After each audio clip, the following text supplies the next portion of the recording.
Assalamu alaikum warahmatullahi wabarakatuh. Ndugu zangu, alhamdulillah tumeamka tena leo na walillahi alhamdu. Leo ni siku ya Ijumaa. Kwa dakika moja mbili nikukumbushe ubora wa siku ya Ijumaa. Kwanza tunatakiwa tujue kwamba siku ya Ijumaa ni siku bora katika siku za Mwenyezi Mungu Subhanahu wa Ta'ala, lakini ndio siku bora katika siku 7 za wiki nzima. Ndani yake kuna mambo mengi sana. Dua zinakubalika katika siku ya Ijumaa, lakini pia madhambi yanasameheka katika siku za Ijumaa.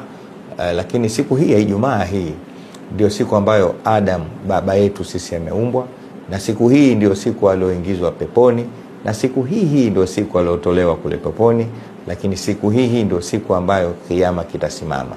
Kwa hakika kuna mambo mengi sana katika siku ya Ijumaa. Nikukumbushe machache.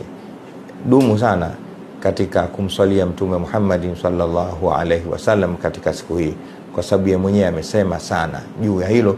Tumswalie sana Mtume, lakini pia tukithirishe swala zetu kwake katika siku ya Ijumaa, na anaonyesha swala zetu na yeye anatujibu. Lakini siku hii ni siku ya kumuomba sana msamaha Mwenyezi Mungu Subhanahu wa Ta'ala. Tuzidishe kumuomba Mwenyezi Mungu msamaha katika makosa tuliyofanya takriban wiki nzima. Mwanadamu ni mwingi wa makosa, mwanadamu ni mwingi wa kusahau, lakini mwanadamu ni dhaifu. Tutumie siku ya Ijumaa kukithirisha istighfar na salatu ala nabi. Ndani ya siku ya Ijumaa kuna sunna ya kusoma suratul Kahfi mwanzo mpaka mwisho. Wengi hawalijui hili, au wengi wanalijua lakini wamelisahau, au wengi wanalijua hawakujisahau bali ni wavivu. Dumu kusoma suratul Kahfi katika siku ya Ijumaa. Kikubwa, hii ni siku nyeupe. Siku ya Ijumaa ni siku nyeupe sana, kama alivyosema Mtume Muhammadin sallallahu alaihi wasallam. Tupendelee kuvaa mavazi masafi, hususan mavazi meupe. Tuamke mapema, tufanye hayo niliyoyafanya, lakini pia twende mapema msikitini, kwa sababu mwenye kuenda msikitini saa la mwanzo kabisa siku ya Ijumaa kwa ajili ya Ijumaa, huyu hupata malipo sawa sawa ni kwamba ametoa ngamia mzima sadaka. Akichelewa huwa inapungua mpaka akienda saa la mwisho, karibu khatibu anapanda juu ya memba, huyu manake itakuwa ametoa sadaka yai. Kwa nini utoe yai wakati una uwezo wa kutoa ngamia mzima? Na sisitiza jambo moja, tuwai mapema msikitini, hali ya kuwa sisi ni wasafi na tumevaa mavazi yetu meupe. Ndivyo alivyofanya Mtume Muhammad sallallahu alaihi wasallam. Na tudumu kusoma Qur'ani sana, hususan suratu Al-Kahfi.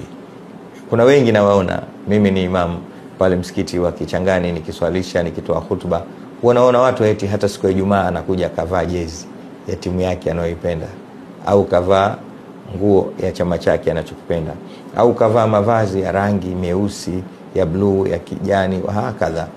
Tuvaeni mavazi meupe na twendeni msikitini kwa njia nyingine, na turudi kwa njia nyingine. Na tunatakiwa twende msikitini kwa njia ndefu na turudi kwa njia fupi, kama alivyosema Mtume Muhammadin sallallahu alaihi wasallam. Kikubwa na cha mwisho, katika siku ya Ijumaa kuna saatul ijaba. Mtu akiipata, yani saa ya kukubalika dua, ukifanikiwa kuipata saa hiyo, basi dua yako inakubaliwa pale pale. Mwenyezi Mungu ameificha, haijulikani ni saa ngapi. Lakini almuhimu, mimi na wewe tudumu katika masaa 24 ya Ijumaa, kuanzia magharibi ya kuamkia Ijumaa na mpaka magharibi ya kuamkia Jumamosi. Humu tutumie kumuomba sana Allah Subhanahu wa Ta'ala.